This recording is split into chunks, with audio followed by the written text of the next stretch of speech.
Magandang umaga sa inyo mga ka-agri. Ang ipapakita ko naman sa inyo ngayon ay yung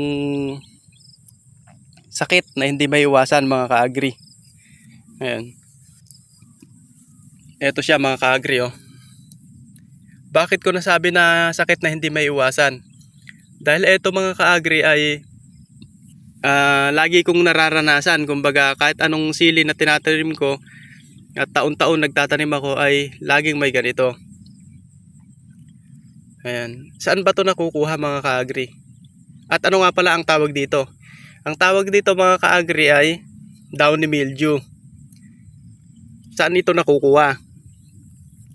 Yan kasi mga ka-agri, yung balag na yan, kung makikita nyo yung balag na yan, may sili dyan na matanda na. Ngayon, yung mga insekto dyan, pag humangin kasi mga ka-agri papunta rito, kaya nahawa yung ating sili. Yun ang dahilan, isa sa dahilan mga ka-agri. Ikalawa, yung insekto na galing dyan, pag lumipad dyan, halimbawa yung insekto nakatapak siya dun sa may, dumapo siya dun sa may sakit na downy mildew, lumipad siya papunta rito sa atin. Ganyan. Pagpunta sa atin na ganon, dumapo rin siya dun sa may halaman natin. Yun, kaya nagkasakit yung tanim natin. Ikalawa yun sa dahilan. Ang ikatlo mga ka-agri, kapag sobra yung pataba natin. Anong kinalaman ng pataba mga ka-agri? Pag nag-abono ka ng marami, ninipis itong, pansinin nyo mga ka-agri, lalaki yung dahon niya, tapos ninipis, eto, manipis na manipis siya. Kaya madali lang siyang magkasakit. Pansinin nyo, pagka eto manipis na manipis to mga ka-agri, pag sinilip nyo dun sa may araw, ganyan, binaliktad nyo, tapos pinakita nyo sa araw, meron ditong parte mga ka-agri na parang gasgas na siya. Doon na nagsisimula ang mga ka-agri yung downy mildew o magkakaroon na dyan ng paltos. Yan. At ikatlo, ay kaapat na pala mga ka-agri na pinagmumulan ng ganitong sakit ay sa may buto. Yun, totoo yun mga ka-agri. Kasi yung pinagkuhanan nila ng buto na, di ba yung halaman namumunga, yung pinagkuhanan nila na yun, yung halaman na yun ay may sakit na talagang downy mildew. Ngayon kinuha nila yung buto para ibenta na syempre buto para seeds para sa pagtatanim natin, magiging F1. Ang ginagawa nila doon mga ka-agri, kinukuha nila, pinapasteurize kumbaga para mawala yung sakit na yon. Pero hindi naman 100% na mawawala yon, katulad nga nito. Isa yun sa mga dahilan, hindi naman natin sigurado, pero isa yun sa mga dahilan mga ka-agri. Ayan. Etong sakit na to, downy mildew mga ka-agri. Ito nga pala mga ka-agri, hindi naman masyadong komplikado. Pero kapag napabayaan natin to at umabot dito sa talbos na yan, pwede itong maging dahilan ng pagkalugi. Bakit mga ka-agri? Kasi pag umabot na siya dyan at hindi ito na control, kumbaga sa sakit ng tao mga ka-agri ay cancer na siya. Lahat ng dahon na yan malalagas yan. Ikalawa, yung bulaklak na yan mga ka-agri, pag hindi ito na control, yung bulaklak, lahat ng bulaklak o karamihan sa mga bulaklak ay malalaglag. Kaya kung papansinin nyo mga ka-agri yung tanim nyo na may ganito, madalang ang bunga niya. Kasi nga ilalaglag niya talaga yung bulaklak mga ka-agri dahil sa sakit na downy mildew. Yun ang nagiging epekto niya. Ngayon, ang usapan natin mga ka-agri, ang pag-usapan natin na kung paano ito makokontrol. Kung sa mga may mga katanungan nga pala mga ka-agri at sa may mga komento, i-komento nyo na lang sa baba para mapag-usapan natin at baka sakali mapayuhan ko rin kayo. Ganon. Kasi ang farming mga ka-agri, common sense lang naman yan. Talaga. At eto mga ka-agri kung paano ito masusolusyonan. Una mga ka-agri, nag-spray na nga pala ako rito ng ng score mga ka-agri. Ang score na yon mga ka-agri ay mabilis siyang umepekto. Saka ang ginagawa kasi nun, tinutuyo niya yung mga paltos-paltos, gaya nga yung sinabi ko kanina na may paltos dito. Tutuyuin niya ngayon yun mga ka-agri. Yun, score. Pagkatapos ng ika-4 na araw mga ka-agri, ika-4 na araw, magi-spray na ulit tayo. Katulad ngayon, ika-4 na araw na, magi-spray na tayo ng fungicide ulit. Mamaya ipapakita ko sa inyo mga ka-agri kung ano yung i-spray natin at bakit yun yung i-spray natin. Ang ilan ang tamang interval mga ka-agri? Ang tamang interval para sa pag-i-spray ng fungicide ay 4 days, 3 to 4 days kapag maulan, pag sunod-sunod yung ulan. Kapag naman maaraw, 6 to 7 days mga ka-agri. Bakit ganun yung interval? Bakit hindi pare-parehas?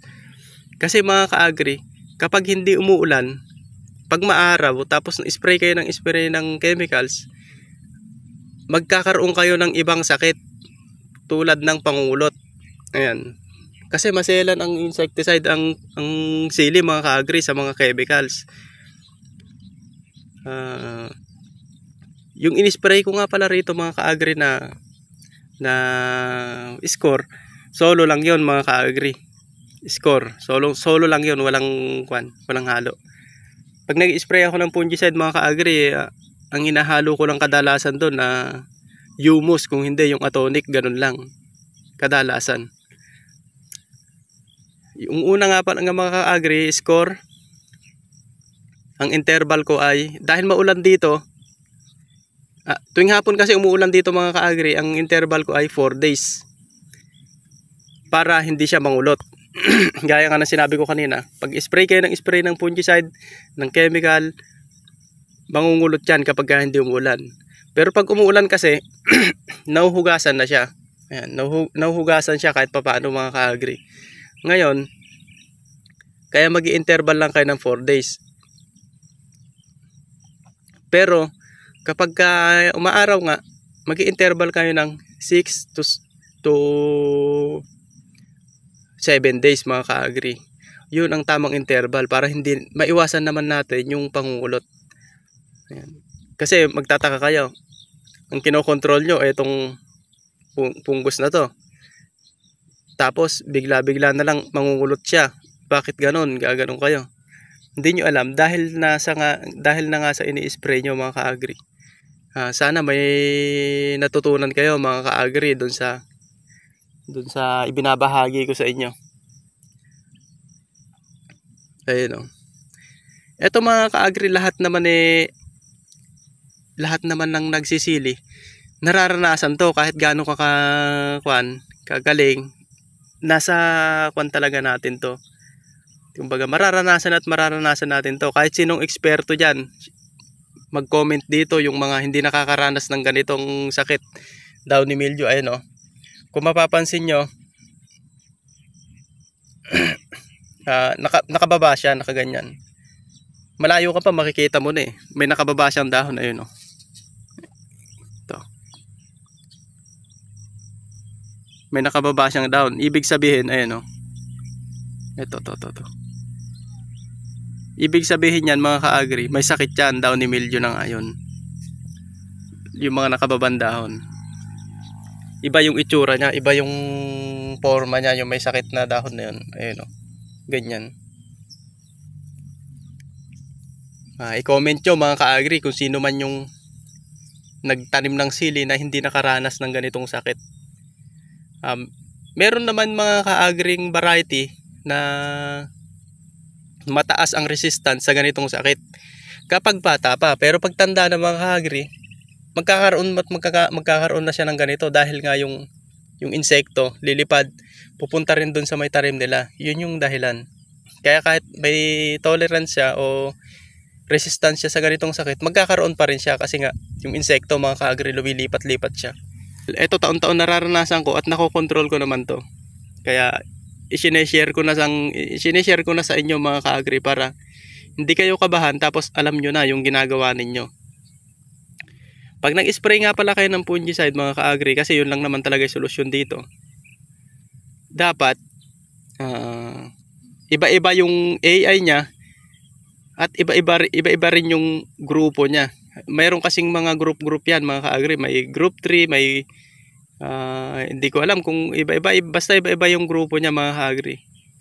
At ang importante nga talaga doon mga ka-agri ay iba-iba dapat yung AI. Kasi mayroong mga AI na pyraclostrobin, mga ganon mga ka-agri, mga chlorothalonil, at yun nga yung i-spray natin ngayon. Tingnan nyo mga ka-agri, yung iba wala pa naman sa akin, oh. Ayan, oh. Kung makikita nyo, ang ganda naman niya. Ayan, oh. At meron na nga pala siyang bunga mga ka-agri. Ayun, ay may bunga, may bulaklak na siya.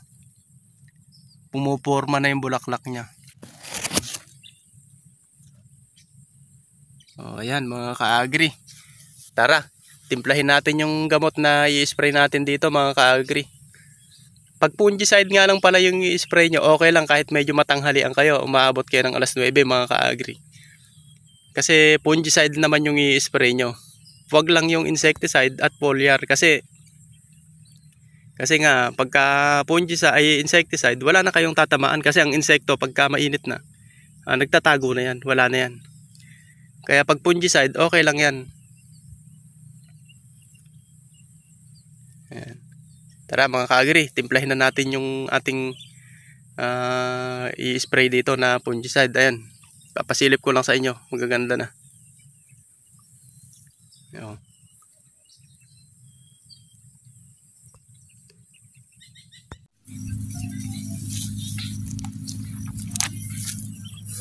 Lalagyan lang natin siya mga ka-agri ng bali 20 ml. Ayan.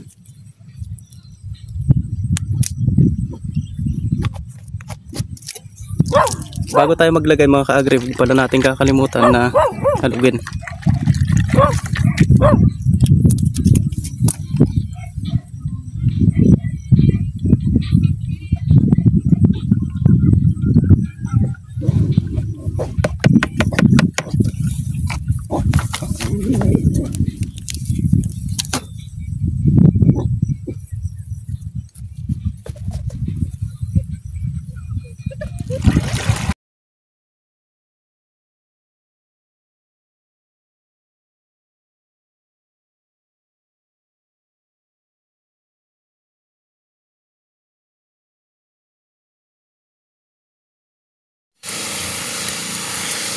So ganun lang mga ka-agri. Ayan, ganyan lang siya i-apply. Kailangan malagay nyo lahat siya mga ka-agri. So hanggang dito na lang yung video natin mga ka-agri. Maraming salamat sa mga sumusuporta. So hanggang sa susunod na video na lang mga ka-agri, pag may share na lang ulit ako sa inyo. Maraming salamat po.